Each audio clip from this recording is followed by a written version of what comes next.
OSK, syempre good morning sa inyong lahat. At ayun, Sir Bugs pa rin. At ito para sa ngayong vlog, meron tayong mga new arrival units. Ito, may dalawang Toyota Innova, isang 2018 model at saka isang 2023 na brand new condition.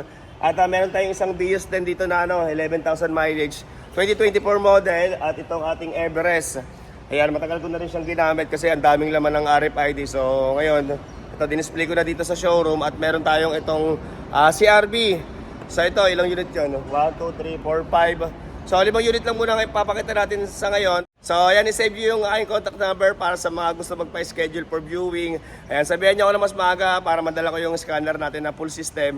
Ayan, tulungan ko kayo na i-scan natin yung mga unit. Siyempre, test drive din natin, okay? So start na natin ito agad, siyempre. Let's go! Okay, so ayan, start na tayo at unahin ko lang tong ating Toyota Vios. Ayan, ito repossessed to, hatak ng bangko. Ako mismo namili niya sa bangko, pinuntahan ko talaga yan para makapili tayo ng unit doon. So ito, 2024 model, Toyota Vios 1.3 XLE, automatic transmission, kulay maroon, gas engine. Ayan, 11,000 mileage only. Ayan, bigay ko na lang to ng 628,000. Pero syempre, basta nakapalo sa atin, negotiable pa yan konti. At asama na rin natin transfer of ownership. Ayan, last time nakabenta ko ng dalawang ganito, parang 650 ko pa nabenta each. Ayan, last month yata yung nakadalawa eh. Ganitong kulay din, ganitong model. So ayan, sa mga nagkaka-interest na ito so ikutin ko lang syempre. So ito, number 2 yung kanyang coding, BAG, bags, bagay na bagay sa akin to. So ayan, dapat gagamitin ko to eh. So ito, naka 2-tone mags. Ayan, at makakapal ang mga gulong. So ayan siya, 628,000. Pero negotiable pa naman yan. So, okay, so ikutin lang natin. So ito naman yung kanyang likuran. Ayan, may dalawang back sensor, naka-shark antenna na rin. Ayun sa taas. At dito naman sa kabilang side. So ayan, medyo maalikabok lang. Pero OSK ito kasi ginamit-gamit ko muna to ng mga 3 araw bago ko nilagay dito. Siyempre, pakita rin natin sa loob. So open natin. So ayan, keyless entry at dalawa rin ang susi nito. Andun lang sa bag ko yung isa. So ito yung kanyang loob. Medyo hindi pa siya ganun kalinis kasi next pa ako dun sa pickup eh. Pagkatapos linisin yung pickup dito, ito na yung sunod. So ito siya. Yan, abibago pa naman siya. Yan amoy Toyota Vios pa. Siyempre naka-plastic pa yung kanyang mga vanity mirror. Ito naka-maliit na monitor na Toyota. At hindi ko na tinanggal yung yung kanyang seat cover kasi malinis pa Ayan. Pero iniisip ko, tanggalin ko na rin yan. Sa kanyang steering wheel ito, bago-bago pa. At saka brand new condition to sa pag naamoy nyo. So ito naman yung kanyang mga upuan sa likod. Ayan. Okay? And then dito sa mga controls naman, sa may driver side, ayun fresh pa, sariwa. Okay? Ayan. And then yung kanyang mga booklet, alam ko andito pa Check nga natin. Nakalimutan ko andito pa yung mga booklet ito. Ayan, kompleto manual booklet. Ayan, basta kompleto. Ayan, 3 libro yan Okay? Okay, so ayan, ulitin ko, 2024 model, Toyota Vios 1.3 XLE, automatic transmission, gas engine, kulay maroon, 11,000 mileage, ayan, 628,000 ang asking ko rito. At syempre, negotiable pa naman yan at libre na rin transfer of ownership. Ayan, sa may magkaka-interest na ito, i-chat mo na agad ako sa Sir Bugs or tawagan mo ako kasi meron nagpa-schedule dito para sa 26 Ayan, cash payment yun. Pero syempre, first come, first serve tayo, okay? Okay, so next tayo dito sa ating Ford Everest Trend 2021 Acquired. Ayan, medyo malikabok din kasi ginamit ko ito kahapon Okay, so ito ang next unit natin. Ayan, medyo malikabok lang pero next na yan dito sa Vios. Pagtapos nitong linisin, ito naman yung sunod. So ito, 2020 model, 2021 Acquired, Ford Everest Trend, 2.2 turbo diesel, 6-speed. Ayan, automatic transmission, kulay black Ayan, nasa 50,000 na rin yung mileage nito pero nung nakuha ko to parang 47,000 lang ata or 48. Ayan, ginamit-gamit ko kasi ng medyo matagal-tagal dahil napakarami laman ng tollgate nito ng RFID sa North. Ayan, parang nasa 7,000 mahigit pero ngayon 6,000 na lang mahigit Pero baka gamitin ko pa ulit yan. So ito, sa may gusto nito, 898,000 naman ang asking ko rito. 898,000. Ganun din kasama na rin transfer of ownership at ito, bagong registro pa lang yan. So ayan, Ford Everest Trend 2.2, ayan, 6-speed. Okay, nakatinta rin, may rain visor. Ito naka-stepboard na rin at makakapal ang mga gulong. Pero itong dalawa na to, pinalitan ko na yung dalawa kasi manipis na yung dalawang gulong sa harapan dahil 50,000 na yung mileage eh. So pinalitan ko na ng dalawa. And ito naka-mugs. At dito naman sa bandang likod, ayan, meron na rin siyang 4 na back sensor. So number 4 yung coding. Ayan, meron na rin siyang ilaw dito sa likod na Everest eh, no? Okay, at ito may back camera na rin to. So ayan, at syempre, ito naka-power tailgate. Ayan. Kaya dito na yung control niya sa remote para buksan yung likod, okay? Para siya yung Titanium Plus, no? Pero kasi yun naka-sunroof. Pero ito wala tong sunroof. So ayan, no? Pero kung ako, mas gusto ko to kasi sobrang maraming sensor yung Titanium Plus eh. Alam mo naman ng mga Ford, baselan. So ito yung kanyang loob. Ayan, babae yung unang may-ari. Kaya ang daming ganito. So sama ko na yan. Then tinanggal ko na ibang burloloy na nilagay dyan eh. So ayan, syempre, check naman natin sa loob. Pero sarado muna natin to. So ayan, dalawang pindot. So ayan, nagsasara, power tailgate. Okay, so tignan naman natin sa loob. Tignan natin, yun din, keyless entry. At dalawa rin ang susi nito. Okay, so ito yung kanyang loob. Ayan, malikabok lang talaga kasi ginamit ko. At saka kasi nakatira kasi ako sa Bulacan, so doon ko to ginagamit. And then galing din ako ng Kalayaan, Laguna, inuwi ko rin to doon. Ayan, bundok yun. So ito, naka leather seat. Ayan, kung mapapansin nyo sa kanyang leather seat, buong buo po. Ayan, medyo, kasi ang Ford, kapag napansin ko, pag umabot na ng 60,000 mahigit, medyo nagkakarak-karak na dito eh. Pero ito, sariwa po yung kanyang pagka-leather. Sa kanyang steering wheel, kita nyo naman. Ayan, okay, sa dashboard, ganun din, sariwa pa. Ayan, may dashcam na rin, dalawa yung camera nito. So, itong mahaba, tsaka itong maliit. Ayan, okay. And then, naka-deep dish matting na rin siya na Ford. Deep dish matting din, hanggang likod. Ayan, naka-seat cover lahat. Okay, at 6,000 pa yung laman ng tollgate na ito, pero baka gamitin ko pa kasi sa Bulacan nga ako umuwi. Dito sa mga controls naman, sa may driver side, ayan, kung mapapansin nyo, sariwa pa, may mga ali-alikabok lang, pero papapunasan ko na lang yan. Ayan, at ito naka-power seat na rin, siyempre dalawa yan, driver side at saka passenger side. Naka-power seat at check nga natin, alam ko andito pa rin yung kanyang mga buklit eh. Lahat pala umikot ako para mas madali. So ito, check natin. So andyan pa lahat yung kanyang mga buklit ito. Ayan kompleto rin to. Okay? Yan, hindi ko nakakalikutin, basta kompleto yan.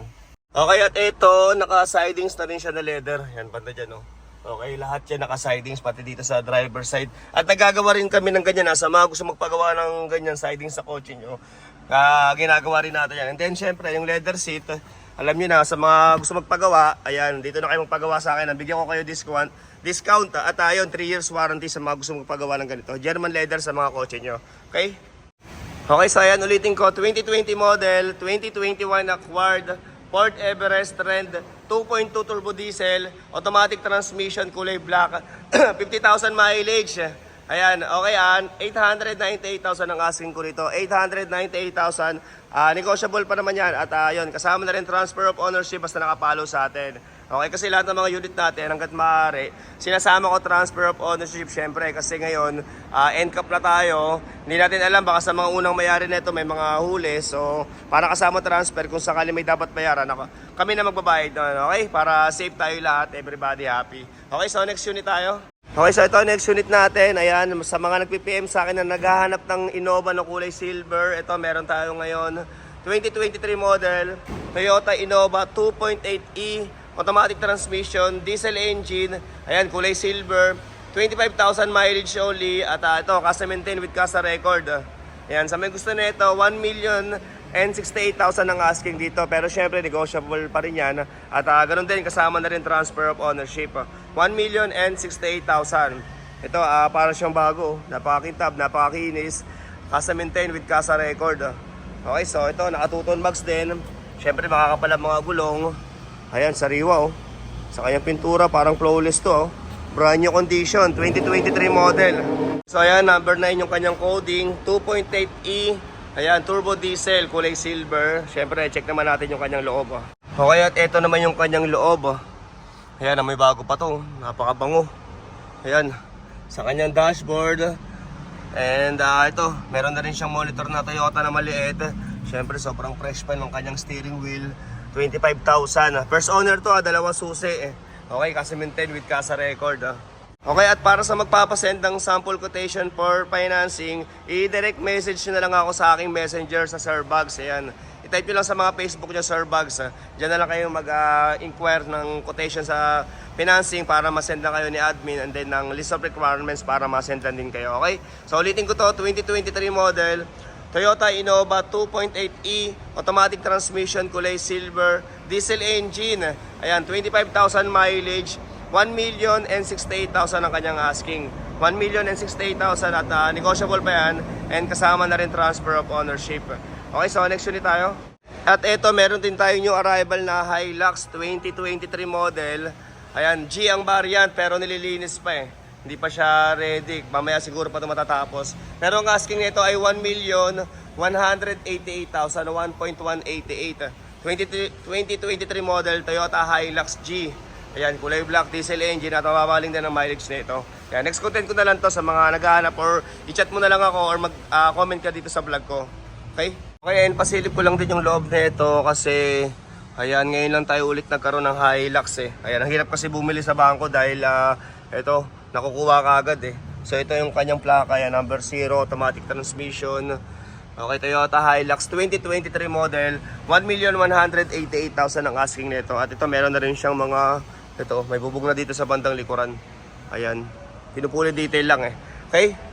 Okay, at ito, next unit natin. Ayan, baka may naghahanap sa inyo. 2018 model, Honda CR-V 4x4. Ayan, kulay black, automatic transmission, diesel engine. Ayan, mamaya check natin yung kanyang saktong mileage. Ito, bira lang kasi tayo magkaroon na ito eh.